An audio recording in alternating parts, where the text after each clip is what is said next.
সারা বছরের মধ্যে শুধুমাত্র এই সময়টাতেই দেখা মিলবে যার, তা হলো কাঁঠাল। আর সেই কাঁঠালের বীজের আজকে ভর্তা বানাবো, একদম রসিয়ে। আমিষ নিরামিষ সব ধরনের ভর্তাই বানানো যায় এই কাঁঠাল দানা দিয়ে। প্রত্যেকটা ভর্তাই খুব লোভনীয়, তবে আমি বাড়িতে সচরাচর যেভাবে বানিয়ে থাকি সেটাই আজকে তোমাদের সাথে শেয়ার করছি। আমি এখানে কাঁঠালের দানাগুলো রোদে শুকিয়ে তার খোসা ছাড়িয়ে নিয়েছি। রোদে শুকিয়ে নিলে খোসা ছাড়াতে অনেক সুবিধা হয়, আর বেশ কিছুদিন স্টোরও করে রাখা যায়। আমি কয়েকটা রোদে শুকনো খোসা সমেত বীজ রেখেছি তোমাদের খোসা ছাড়িয়ে দেখানোর জন্য। এই দেখো কত সহজে খোসাগুলো খুলে যাচ্ছে। তাওয়া বা কড়াইতে শুকনো খোলায় ভেজে নেওয়ার কোনো প্রয়োজন নেই। এরকম ছোটোখাটো ট্রিক্স ফলো করলে সময় আর গ্যাস দুইয়েরই সাশ্রয় হয়। এবার সমস্ত কাঁঠাল দানাগুলো সেদ্ধ করে নেব। এখানে আমি 700 থেকে 750 গ্রাম মতো কাঁঠাল দানা নিয়েছি। মিডিয়াম আঁচে 20 মিনিট মতো ঢেকে সেদ্ধ করে নিলেই হবে। আবার প্রেসার কুকারে 3 থেকে 4টে হুইসেল দিয়ে সেদ্ধ করেও নেওয়া যায়। এই সময় সকলের ঘরে ঘরেই কাঁঠাল দানা মজুদ থাকে, আর তা ফেলে না দিয়ে বা অকেজো না ভেবে বানিয়ে ফেলো সুস্বাদু ভর্তা। গরম ভাতের সাথে অপূর্ব লাগে খেতে।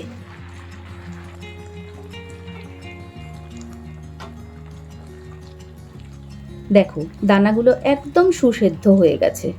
দানাগুলো এতটাই নরম হয়ে সেদ্ধ হয়েছে যে একটু চাপ দিতেই দেখো কত সুন্দরভাবে ভেঙে যাচ্ছে। হাত দিয়ে একটু চাপ দিতেই কি সুন্দরভাবে ভেঙে যাচ্ছে।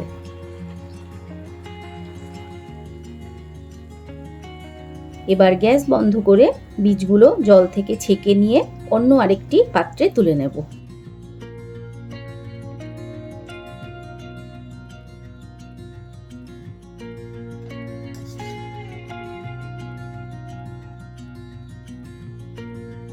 তারপর এরকম হাত দিয়ে চিপটে আধা ভাঙা করে নিলেই হবে।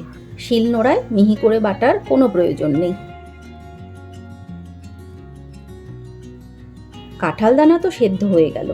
এবার ভর্তা মাখার জন্য দরকার পেঁয়াজ কুচি, রসুন কোয়া আর শুকনো লঙ্কা। কড়াইতে সর্ষের তেল গরম করে প্রথমেই 6 থেকে 7টা শুকনো লঙ্কা বেশ মুচমুচে করে ভেজে নেব। ঝালটা তোমাদের পছন্দ মতো বাড়িয়ে বা কমিয়ে নেবে। লঙ্কা ভাজা তুলে নিয়ে এবার এক মুঠো রসুন কোয়াও লাল লাল করে ভেজে নিতে হবে।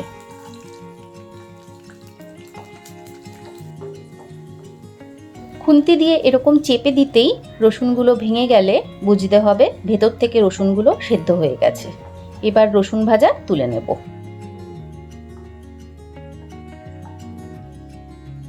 আর শেষে এবার পেঁয়াজ কুচি ভেজে নেব। আমি এখানে 3টে মিডিয়াম সাইজের পেঁয়াজ নিয়েছি।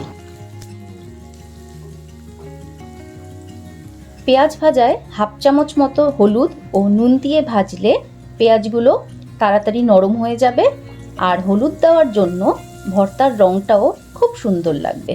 3 থেকে 4 মিনিট মতো মিডিয়াম আঁচে পেঁয়াজগুলো বেশ লাল লাল করে ভেজে নিয়েছি। এবার স্বাদ মতো নুন দিয়ে লঙ্কা ভাজা আর রসুন ভাজা ভালো করে মেখে নিতে হবে। এই তো দেখছি রসুন ভর্তা হয়ে গেছে।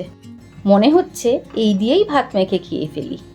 এবার কাঁঠাল দানাগুলো হাত দিয়ে চেপে চেপে তারপর একত্রে সব ভালো করে মেখে নিতে হবে। শিলনোড়া বা মিক্সি কিচ্ছু প্রয়োজন নেই। আলু ভর্তার মতো এইভাবে সমস্ত ভালো করে মেখে নিতে হবে।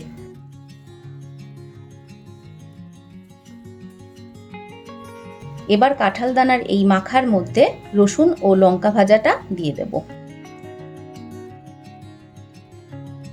পেঁয়াজ ভাজাটাও দিয়ে দেব, পেঁয়াজ ভাজার তেল সমেত, তাহলে আলাদা করে আর তেল যোগ করতে হবে না।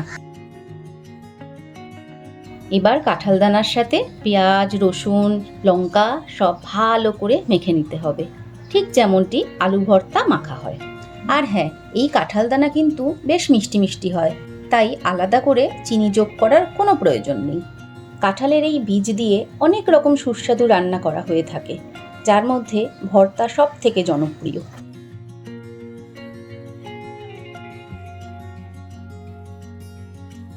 তৈরি হয়ে গেল কাঁঠাল বীজের ভর্তা। এবার বেশ কিছুটা পরিমাণ ভর্তা নিয়ে হাতের সাহায্যে এরকম গোল গোল বলের মতো বানিয়ে সার্ভিং প্লেটে সার্ভ করে নেব। পুরোনো দিনের এইসব রান্নার যেন কোনো তুলনাই হয় না। ছোটবেলার সেই স্বাদ, সেই পছন্দ, সেই ভালো লাগার খাবার দাবার এর যেন কোনোদিনই পরিবর্তন হবে না, আজীবন একই থেকে যাবে। আর এই সব রান্নার মাধ্যমে বারবার সেই পুরোনো দিনে ফিরে যেতেও বেশ ভালো লাগে কিন্তু।